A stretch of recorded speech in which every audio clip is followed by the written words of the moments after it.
How's it going, everybody? Bryan Alvarez here on Wrestling Observer Live. We are here every day, Monday through Friday, noon Pacific, 3 Eastern, Sundays, 3 Pacific, 6 Eastern, Saturday mornings with Jim Valley, 10 a.m. Pacific, 1 Eastern, Sundays with Andrew Zarian. And it is Thursday here on the show, and you know what that means? We got a lot of blood and guts to talk about here today because AEW Blood and Guts was last night. And overall, I thought it was a heck of a match. Heck of a match. Got some questions, as always, when we review all of these shows. Certainly less so than I had reviewing NXT the other day. But we're going to talk about the AEW Blood and Guts show and all of the rest of the news as well. We got Rampage coming up on... This whole weekend is just completely nuts. We got Rampage on Friday. We got the Ring of Honor Death Before Dishonor show on Friday. We have Collision on Saturday, and we have Battle of the Belts also on Saturday. And right now, I think we only have one match announced for Battle of the Belts, and it's not for a belt. So we'll talk about all of that, plus a bunch of news, including Tony Khan talking about the WBD negotiations. Bryan Danielson claims that his AEW contract expires next week. We'll tell you about that. We've got the New Japan G1 Climax updated standings and the lineup for the next show. We got the NXT ratings from Tuesday night. And, of course, the full recap of the AEW Dynamite Blood and Guts show. So a lot of stuff to get into here today. If you want to text us, 425-780-7566. That is 425-780-7566. F4WOnline at gmail.com is the email address, or Bryan at WrestlingObserver.com. That one usually works. I'm also F4W Online on Threads, Instagram, and Cameo. And at Bryan Alvarez on X. Subscribe today. A lot of great stuff up there. Back in a moment with more Observer Live.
Back in the show, Bryan Alvarez here, Wrestling Observer.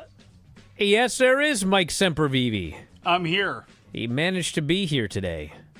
What are you talking about? I managed to be here today. You did manage to be here. I was here yesterday. No, just you the weren't. Comcast business internet was not, and you know that. Well, I know that. I'm not blaming you. I'm yes, just pointing you did. out. You made it sound like that. Yes, you did. I pointed out you weren't here yesterday. You managed to make it today. You can blame the company. It's their fault. Why don't you throw them under the bus? Tell them how much they suck. They do suck, Brian. Not as much as your description of me coming into this show today, but you know what? That's fine. You called me old earlier on this week. You said I managed to get to the show today. I called you old Sempervive. Jeez. You are old. You hear me saying I'm not old? You're older than me. Yeah. You're still old. You're crotchety is what you are. What do you do for fun? I don't have any fun. I know you do. And I got a giant knot in my trap giving me a headache. So I'm telling you, if I hear one thing on this chat today, I will bring down the ban hammer. Oh, yo. There's if you disagree with something, that's one thing, but bad faith trolling is like, you're out of here. That's going to be the new rule. Apparently you're So not looking at the it. YouTube chat, right? I never go to the YouTube chat. Okay. Just a bunch of... Just checking. You could sign up for YouTube, and then you don't have to deal with the free chat. If you sign up for video.f4wonline.com, you only chat with the other people who pay. Not the And there's hooligans? very, very little trolling. So, yeah, I recommend that highly. Now, got plenty to get mad about today. Oh, yeah? Well, not really. So first off, Bryan Danielson, it says here. Bryan Danielson's AEW wrestling contract is slated to expire 1 week from today. Though he will be competing in the main event of All In, his contract is actually set to expire weeks before the show. Interview uploaded by AEW, he told Renee Paquette that August 1st is the date that his wrestling contract with the promotion is up. Next Thursday, he says, my wrestling contract is up, which also happens to be my son's 4th birthday. Tony talked about this in an interview. I feel comfortable talking about it. I'm not MGFing this and being like, trying to use my contract being up and being like, I'm going to get all the money. Somebody give me all the money.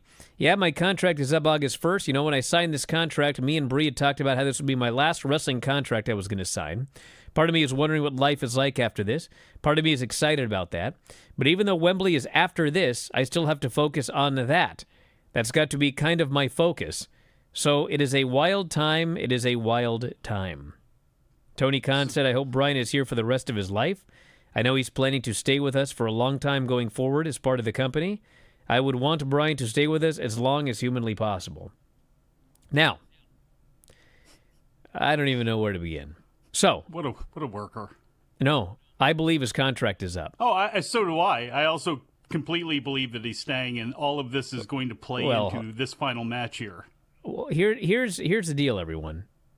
Well, not final match, but all in. His contract, I'm virtually certain, is in fact coming up, and he is still fighting for the world title at Wembley, and I still believe he is winning the world title at Wembley.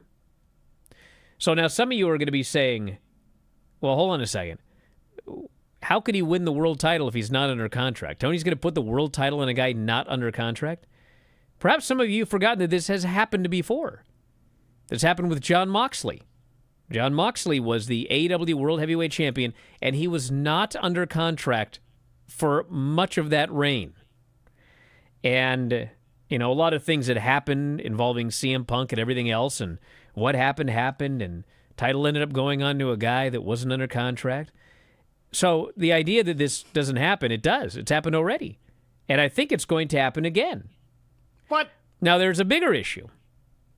No, that would be that's probably the biggest issue.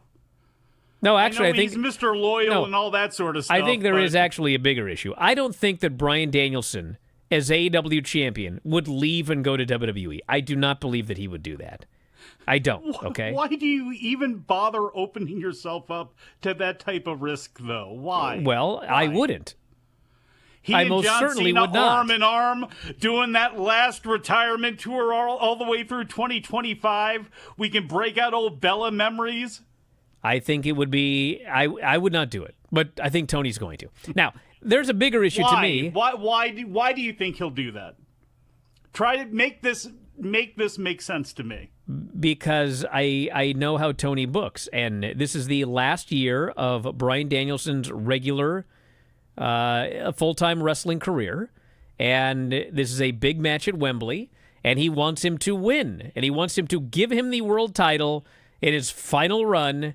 And I know how this guy does. It's not his final match. He said himself he's going to wrestle till he's dead, okay? But it's his final full-time year. Now, here's the bigger issue. Can I get to the bigger issue? All right. Bryan Danielson won the Owen. Yes. He was not on TV the next week. He was not. He was not on TV this week except for a sit-down interview with Renee. That Jeff Jarrett stole. So, Hangman was in the tournament. Yes. Which I told you all was a stupid idea. But he was in the tournament, and then he was put into Blood and Guts. And if you watch the match tonight, there is one match that fans want to see at Wembley for the world title, and it is not Swerve versus Bryan Danielson. It is Swerve versus Hangman. When those two guys squared off against each other, that place went nuts. When they finally got their hands on each other, that place went nuts. That's the match people want to see. They're not getting it. They're getting Bryan Danielson and Swerve. Now, Bryan Danielson did an interview here on this show, backstage with Renee. And he's sitting there talking about how, Doc Samson says my neck is fixable, but we got to make sure it stays fixable. And I'm just, doing what I can here. And so Jeff Jarrett walks up and he says, I heard this whole conversation. And I just got to say, you know better than anybody how crushed I was to not win that Owen. But in hindsight, I look back at it, and you overcame the odds. I didn't. You're the perfect guy for this. But you have Wembley. You're facing a guy who knows exactly what he needs to do. I know you have to heal up physically, but you know what? You got to heal up mentally. Because you sound like you already have one foot out the door, or you're already making an excuse for what happens at Wembley. If you're going to go all in, he says, you got to go all in. Because a lot of people believe in you, and I'm at the top of the list. It was like an incredible, incredible promo. So he walks away, and how does Bryan Danielson respond to this promo? Giggles. He giggled. He laughed, and he goes, well, I guess I got some work to do. And he smiles, and he walks off. I hope Claudio slaps the hell out of this man. What is going on with Bryan Danielson? Okay, I understand who Bryan Danielson is in real life. I understand how he looks at life, okay? The highest IQ in the locker room, brother. But, dude, this is so not working in storyline. The Bryan Danielson who doesn't care about the belt, and he doesn't care about the match, and he does, as Jeff Jarrett said, he has one foot out the door. Like, what are we doing here? This guy, in the next 3 weeks, needs to somehow convince the fans that his match with Swerve is bigger and more important than a potential Hangman match with Swerve. Because right now, that's the match that people want to see. Hangman wants Swerve. Swerve wants Hangman. Bryan Danielson doesn't care one bit about Swerve. He doesn't care one bit about Hangman. Like, what is happening here? I was baffled watching this show. Maybe he can turn it around next week. But, like, this guy's got to... And this is not just, like, convince us that we want to see this match. This is convince us we want to see this match more than people already want to see Swerve versus Hangman. Nothing on this show convinced me that that's the big match for Wembley. But that's the match. And he's probably winning. So we got a ways to go here. Man, have we got a ways to go. Yes, we do. We're going to go to a break, everybody. When we come back, we got more, including what's going on with AEW and WBD, according to Tony Khan. And we'll talk the whole Blood and Guts show a little bit later on. Back in a moment, Observer Live.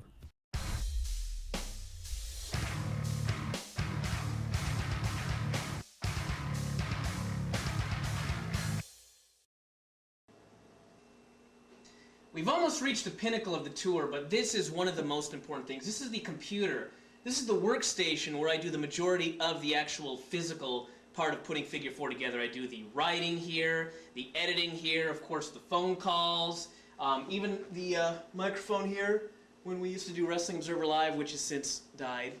And in fact, I better put the screensaver on here so this doesn't get burned in the screen. But putting the newsletter together, people understand, it's a lot of hard work and dedication, like 2 to 3 hours per week sometimes I have to spend on it. And hold on a second. Figure 4, who's this? Carl Thorillo? Yeah. Yeah. Hey, listen. Can I call you back? I'm doing something here right now. My fridge? Yes, running. Hello? Prank call. Anyway, this is like I said, computer. Got the TV here. This is pretty much the place. This is going to be a quick tour of the trophy room. This is actually my trophy case. It's made of mahogany, very expensive. But what is worth far more than the case itself is what is inside, and that is the medals from the various sports and the accomplishments that I've achieved during my lifetime. This first drawer here is my gymnastics medal. Here, I got state and such. These are my Taekwondo medals. These down here, amateur wrestling medals. And down here are the 26 medals that I won in the 5-kilometer walk down to the Bothell Landing over the course of the past 5 years. And, you know, I realize that I'm a 4-sport superstar right here, and some people, you know, it might bother them that they haven't had such achievements in their life, but I think that the whole point is that you can achieve anything. You know, if you can make a great pie, you can win the pie eating contest at the Puyallup Fair, and I don't know, hell, if you can eat a good pie, you might win the pie eating contest as well. So there's achievement in this life for everybody.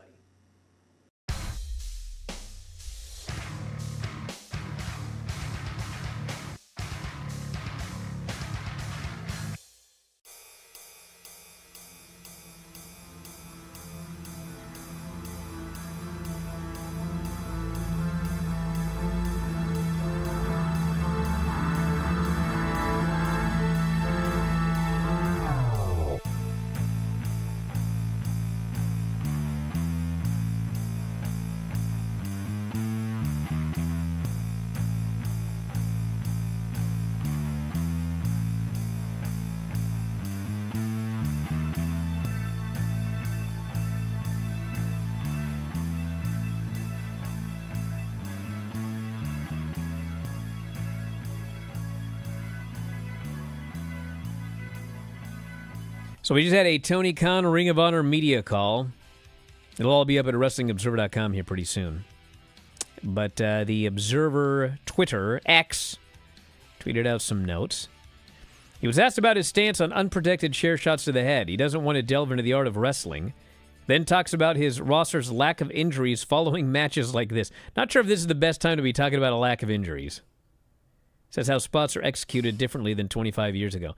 So there was a unprotected chair shot to the head of Jungle Boy last night as he was up in crucifix position on the side of the cage.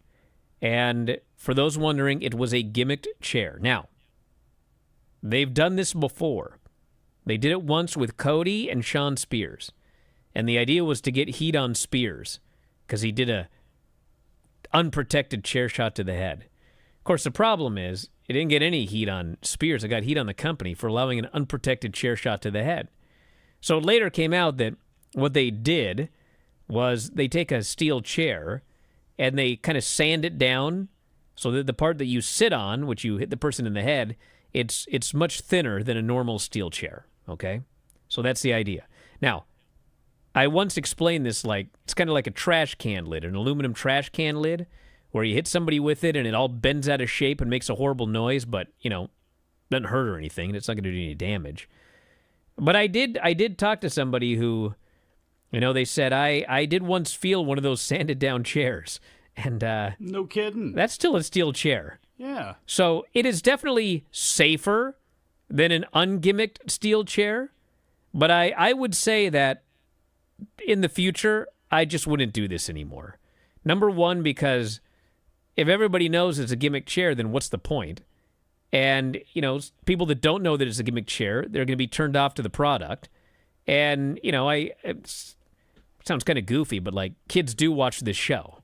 And you're using a gimmicked chair, and then they go in the backyard and they use a non-gimmick chair. I just don't see any benefit to using doing an unprotected chair shot to the head. After last night, aren't you more concerned with the kids grabbing the scissors and doing some stabbing? Well, they could do that too. Why don't they just make the chair and gimmick the chair with the thin cookie sheet? It's like a thicker aluminum, but it basically, like you mentioned, it just makes the big sound and all that. That's what they're trying to do, but you can only shave it down to a degree. But then also don't talk about it in a press conference, I guess, as well, too. He talks a lot. Well, he was asked about it, and he didn't reveal anything, but... I guess not, but... He was asked if Ring of Honor is part of media negotiations. He said it has come up with a WBD. So we'll see. That's all he talks about is WBD from day one. Khan said the Jay White Dalton Castle injury has caused a domino effect on the card, as did the Sky Blue injury. He said he gets more criticism for 5 to 6 match cards than if other companies did the same, and more criticism in general. Stop complaining. Well, I'll say this. Among the bad faith trolls, that is true. Among normal people who are looking at both promotions and making... That's not true. Exactly. Both companies get the same amount of criticism unless you're a bad faith troll. And there are a lot of those that go after AEW. It also, though, comes off as sour grapes. It does. There's no need right now to do that to me. It's just go say that there's a lot of bad faith people out there, and then hype up what you put out there in those 5 or 6 matches as opposed to the bots are after me. I mean, we should be... In my opinion, he should be past that, or have somebody do these press conferences who can go out there and be, his burner to go out there and say what needs to be said and do it. And to me, keeps a distance a little bit away. I know that's not going to happen because this is how he's built. And it's his business. He can do what he wants, but it just comes off as unnecessary to me. Khan said the type of injury and severity dictates whether they strip a champion of their title or not, using Wheeler Yuta's concussion as an example. Well, I think it all depends because, that the Jay White storyline, I mean, he's not going to be gone that long, but they still stripped him of the title. And, other people have been out a long time and not been stripped of the title. So it depends on what's happening on a given day. Look, as long as there's no interim champions, I'm good with it. Said there was a concerted effort to have more Lucha Stars during their Arlington run. That makes sense. Yeah. He'll be sending a lot of great wrestlers and champions from AEW and Ring of Honor to Wrestle Dynasty. That's the New Japan, day after the New Japan Tokyo Dome show, January 5th. Asked about rumors of an AEW TV rights agreement already in place, he said it was a bit premature. They continue to have great conversations with WBD.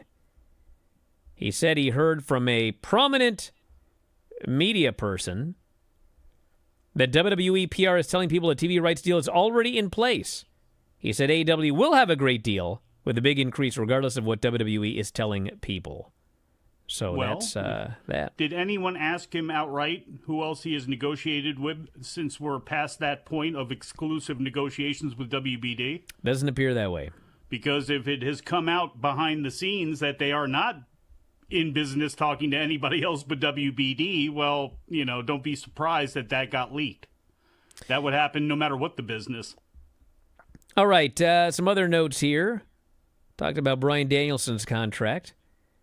So we have got Battle of the Belts 11 coming up on Saturday. And so far we have one match announced, not for a belt. It's a 1-hour Battle of the Belts. And we already have one match, not for a belt. I want to be told how much I'm an AEW hater for questioning why there is a Battle of the Belts that has been announced. Can you answer that for me? Because contractually they have to do X number of Battle of the Belts. So this one is Toni Storm versus Taya in a non-title match. Taya wins. She will get a future shot at the women's world title. Well, you told me. Yeah.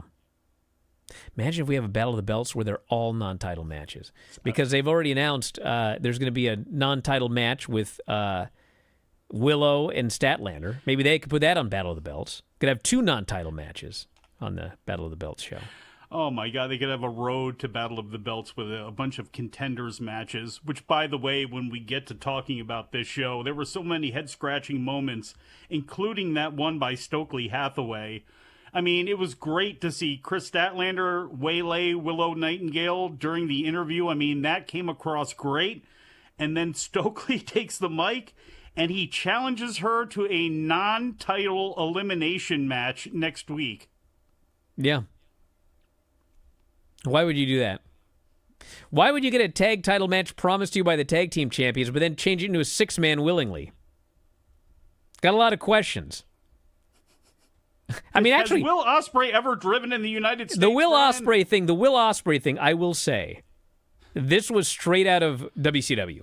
Yes. It made absolutely, positively no sense from start to finish. And it could have and it should have. History shows that, but it didn't. For those of you that didn't see this absolutely ridiculous skit, they open up Dynamite with Alex Marvez at the AEW hotel, okay? This isn't on a pre-show. Dynamite has already started. But Alex Marvez is still at the hotel looking to interview people who, for some reason, might not be at the building yet. Okay? So Will Ospreay rushes up because he's late. He should have been at the building hours ago. He's just now leaving after the show started. Which Alex does not ask, why are you so late? And he sees that his tire is flat. And he starts to freak out.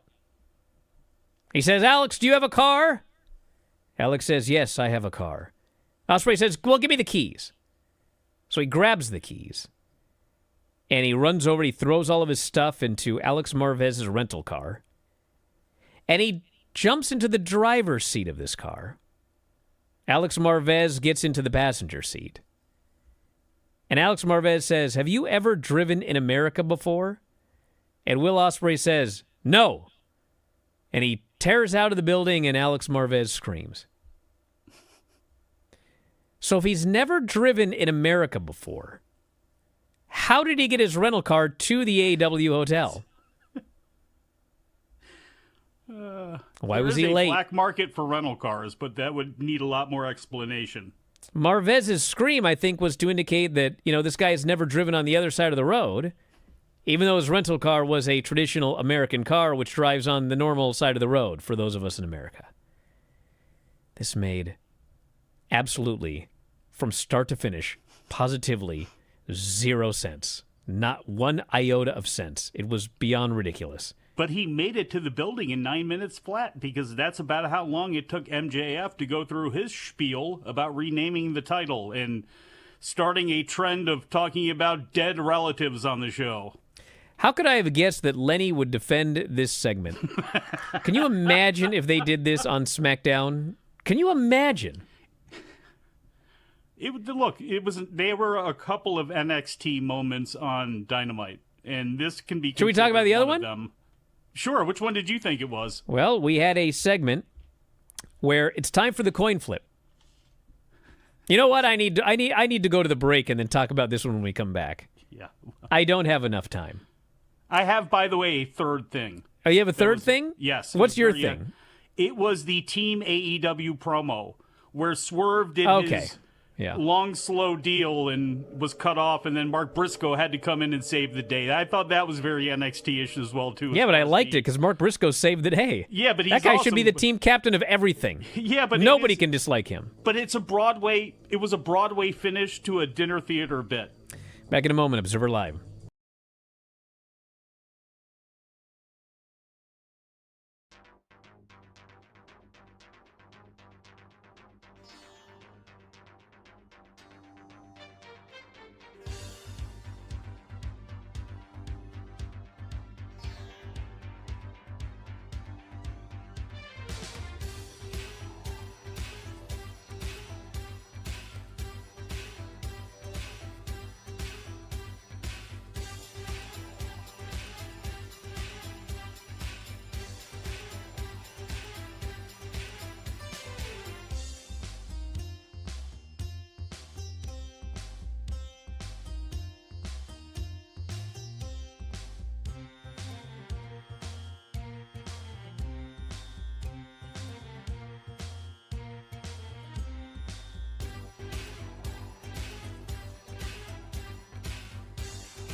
Don't do it.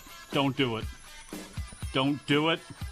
Jericho knows how to push buttons like nobody Jesus. else. Oh, my God. You know how to He push just mine does. with this. He just does. Oh, he stinks. So last week, Jericho's segment was the most watched thing on the show. Now, hold on. Actually, it's even better. Aside from the MJF Will Ospreay opening segment, which had the bump from the whatever. Big Bang. Yeah. The Jericho segment had the second most viewers, but it also had the most viewers in 18 to 49. Okay? And then the show started going off a cliff afterwards. So the anti-Jericho people on our chat are like, see, he drove people off. Because the segment after his went down. It's not the first time that's happened. Not the segment that he was in, which was the highest. We don't give him credit for that. We give him the credit for the segment after, which goes down. Do you guys think before you say something like this? Do you guys realize? Do you remember when Sammy would come on TV and the thing would shoot straight up? You know what it did after Sammy was gone? It went down. Did everyone go, oh, Sammy drove off viewers. He had go-away heat. When Roman shows up on TV, the thing goes straight up. Oh, my God. And then when he's gone, it goes down. You go, oh, he drove off viewers. That Roman Reigns. Nobody wants to see that guy. Same with Cody. Same with Rhea. Their segments do really well, but then when they're gone, it goes, they ran people off? It's like with Jericho, but that's what it is. No, his segment did great, but like afterwards it went down, so he drove people off. That's actually what happened. Really? But only with him. With everybody else, it's like an indication that people really wanted to see the segment. But with him, it's an indication that, oh, he drove off viewers afterwards. Oh, well, I'll go with artistically and subjectively, it sucks. And it's goofy. Well, that's fine. If you don't like it personally, that's fine. But to try to use objective numbers to claim that people are turning off the show when he's on, even though the numbers show they're doing the exact opposite, and then trying to say that, well, after he's gone, they turn off. They do that with everybody who draws big numbers. Do me a favor. Yes. Big be happy numbers to. research man. Sure. Go back and why don't we go back to the start of the learning tree and see what the numbers do and see where they go? I have been, and I've pointed out that they do really well, and it makes people angry. Why do we have to be angry about it? If you don't like it, don't watch it. No, they don't fall every time.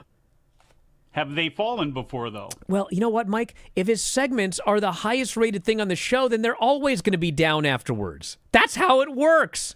Otherwise, it wouldn't be the most watched thing on the show. The thing afterwards would be. Well, I'll tell you this. I cannot wait and see how many people stayed through 15 minutes of he and Suzuki I'll bet a chopping lot, themselves. actually. And you know what? You may be right about this. You may be right about it, but 5 full minutes before Jericho took a bump and then he got back up, they went to picture-in-picture, and they did it again for another solid 4 or 5 minutes or so. They chopped each other for 8 minutes until they were bleeding.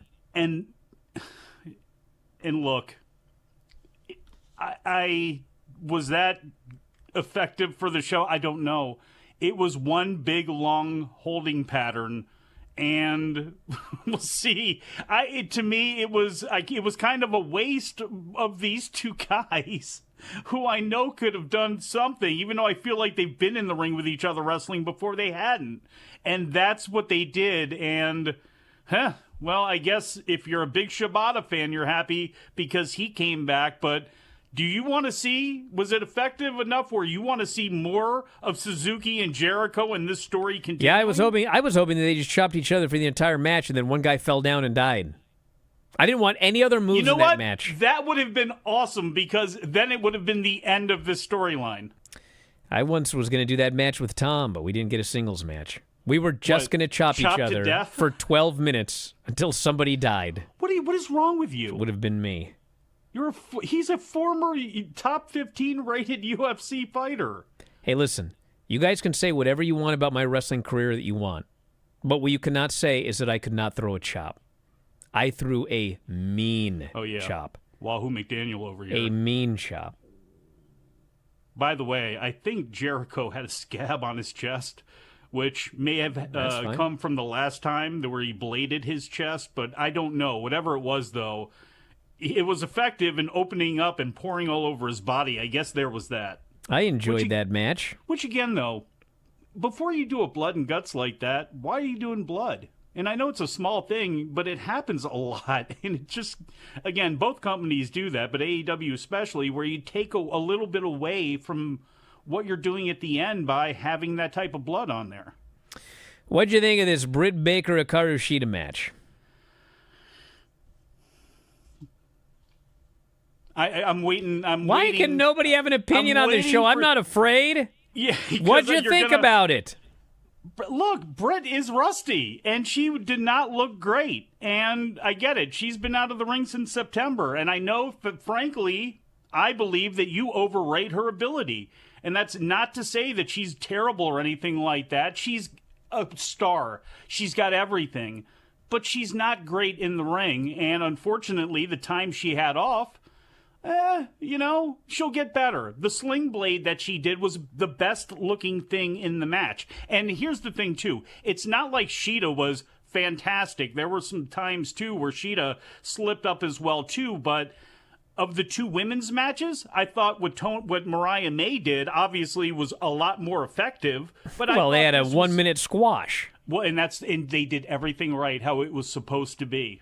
They really did, up until I got problems with what they did after that, too. But back to Britt Baker, she'll be fine. The match that she has with Mercedes, she could miss every spot in the world leading into that match. I guarantee you Mercedes and her will still be a big match with a lot of heat at All In. It just will be. And there's just going to be some time where she's got to get back on the horse. I thought the match was fine. It wasn't great, but I thought it was fine. We all know. It was fine. Brother, she was out since September, dude. For being out since September, not even getting like a 1 minute Mariah May squash match, had to go in there and go 50-50 with Hikaru Shida. Thank God nobody did a crossbody. No serious injuries. Do you believe you offer more grace or shoot more bail to Britt Baker than anybody else? Well, I don't know. I don't read social media. There's a very good chance I do, but maybe I don't. You don't listen to yourself talk either, do you? I said it was fine. What do you want me to do? I didn't say it was a 10. Did you see me give it a 10 on the granny scale? No, I didn't. What does the granny scale actually really go up to? 11? As high as she wants. She gave me a 12 once. Then we had Blood and Guts. Started out with the coin flip, which I promised to talk about. This was the second dumbest thing on this show. Yeah, oh my God, the homicide earlier. Bryce Remsburg goes into the Bucks locker room, and Chris Daniels is a dead body on the floor. He's a chalk outline around him. He's dead. And Bryce looks at the guy, and he goes, well, we got to do this coin flip. I got a coin. And Matt goes, well, I got my own coin. It's got AEW on one side. It's got the Bucks on the other. I'll flip it. And Bryce goes, all right, go for it. So he flips the coin. Bucks. Bryce goes, all right. And he leaves. And then Matt spins it around as a double-sided coin. So now, obviously, we have many questions here. This guy didn't care there was a dead body in the room. He wasn't even, like, shocked and stunned and then decided he better play it safe. He just, like, looked at the guy like, sleeping. Then he offers to use his own coin, Matt, and Bryce didn't even go, can I see the coin? Like, is that a shoot coin or what? He's like, okay, go for it. Flips the coin. He's like, all right. He leaves, okay? Now, I've already seen people defending this because that's what they do. Well, Bryce didn't want to get beat up by the Bucks. Okay, fine. Where's Tony Khan? Matt showed the TV that it was a double-sided coin. Where is Tony Khan to go, brother, you guys tried to cheat? Now the baby faces get the advantage. Nope. This Tony Khan character is a psychopath. He watched this on the monitor and he was like, oh, yeah, cool. Let's do it. And he just let it go. I'm afraid for my life. I don't care about Chris Daniels. This was ridiculous. So then we had the match, and the match was exactly what you would expect. It was bloody and it was gutty. We had Darby and Jack starting, followed by Nick Jackson, Mark Briscoe, Matt Jackson, Anthony Bowens, Okada, Max Caster, and then they play Hangman's music, but he's not there. And so then they play Swerve's music at the end, and then Hangman shows up and he attacks him.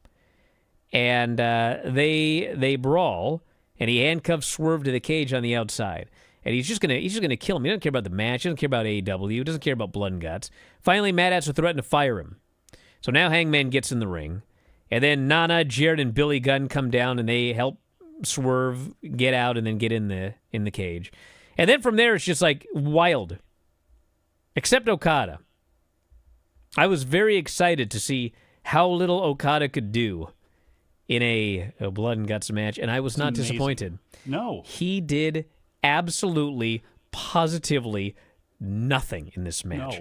No. Nothing. He's got a street sign, though. He shows up with a street sign. So I wonder if they negotiated that before he came on board. Like, here's what the action figure might look like, and he's like, yeah. I think he negotiated how many bumps he was going to take every year.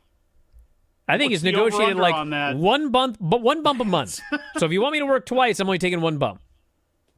So they do this match, and there's all sorts of nuttiness and jade drillers and froggy elbows and ladders and staple guns and Rainmaker middle fingers that get stapled and buckshots and bumps off the cage through 4 tables. And finally, they handcuff Jungle Boy to the cage, and Darby whacks him with that gimmick chair. But Jungle Boy won't quit. It's like he's the biggest babyface in all of AEW. I was going to say, the psychology behind that one was something else. I ain't quitting if you hit me with a chair. Do something worse. Oh, you gonna light me on fire? I don't care. Burn me. He will not quit. And so Darby's going to burn him unless he gets a TNT title shot. And Jungle Boy won't even give him that. Burn me, I don't care. You ain't getting a title shot. So Matt Jackson has to go, okay, find where EVP is. I'll give you a title shot at Wembley. And so Darby says, I'm still going to light him on fire if you don't quit. So Matt goes, it's gone far enough, I quit. It was a very anticlimactic finish to this you think? Completely insane match. And the thing that was like, the funny thing about it is, I don't even know what we got out of it. We got a TNT title match, but not because one guy beat another guy. I mean, it's not like Darby beat him. He didn't submit him or anything like that. He was going to light him on fire, and Jungle Boy was defiant. So Matt gave Darby what he wanted. So I cannot say that I was thrilled with the finish and the booking of the finish. But if you're just looking for, hey, I want to see a War Games match with a lot of blood and guts, well, if I got a free match for you, it was this one. It's unfortunate that this is what War Games is now. And I know it's like an old man lament and everything, but the problem is every single one of these War Games matches are blood and guts. It's a bunch of plunder. It is chairs and ladders and tables, and we've seen every type of bump off of the cage, through the cage, onto tables, onto the floor, this and that. The next thing that somebody can do in one of these two companies, and thank God AEW did not do the West Side Story spot that WWE loves so much, where everybody lines up in the middle of the ring and then they all fight it out. They saved that for Swerve and Hangman, and I thought that was great to do.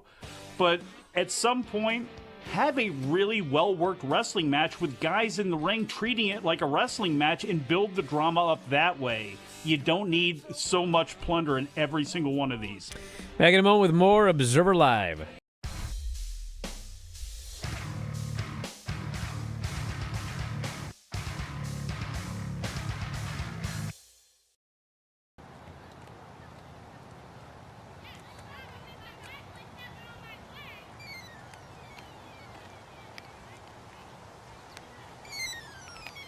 Green Hill. Hello. He's escaped. Do you know which way he was headed? Okay, thank you. Thank you very much. Shoulders.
He's been here.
It's Vinny's straitjacket.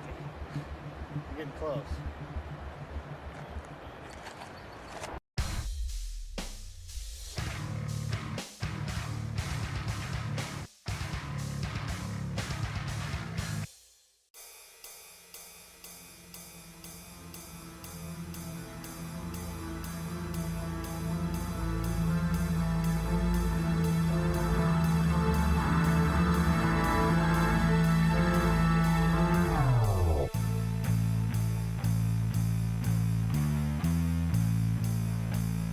Back in the show, Bryan Alvarez here, Wrestling Observer Live.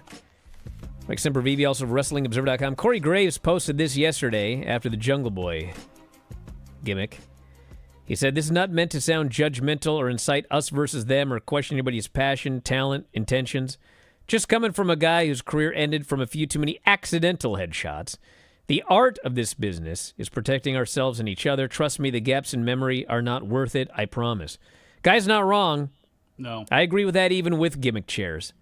There's just no point. Even a gimmick chair, there's just no point to it. You can hit someone in the back. You can hit someone in the gut. You can put both forearms up like this if you need to. Whatever. But don't hit each other in the head. It's just not good. Know what I'm saying? Absolutely. I've been hit in the head a lot. Gotten my head checked out. Donating the brain after I pass away. Really? And I can say myself, no, don't take too many headshots. Not boxing, football, wrestling, anything. Be careful with your head because you never know, and that's the biggest thing. Some people can get hit in the head forever. Jake LaMotta, a great example, is somebody that into his 80s was able to talk and speak, clearly and all that sort of stuff. And there are other people where you just don't know. And be careful with it because you only get one. Well, on that note, we're out of time, everybody. We're going to be back. Old men talking to you. Yeah, old men talking. Listen to us. We know what we're talking about. You young whippersnappers. Talking to you, Dom. Anyway, we're out of time. Actually, Dom's catching up with us, so he ain't so young no more. Dom, if you need a neurologist, I know a couple. We're out of time. We'll be back tomorrow with more. I'll be back later on tonight with Vinny. We're actually going to start at 12:30 Eastern, 9:30 Pacific tonight. This summer, there may be some time changes, but that's the plan. So listen to that for AEW, NXT, and more. And that's it. We'll talk to you next time, Wrestling Observer Live.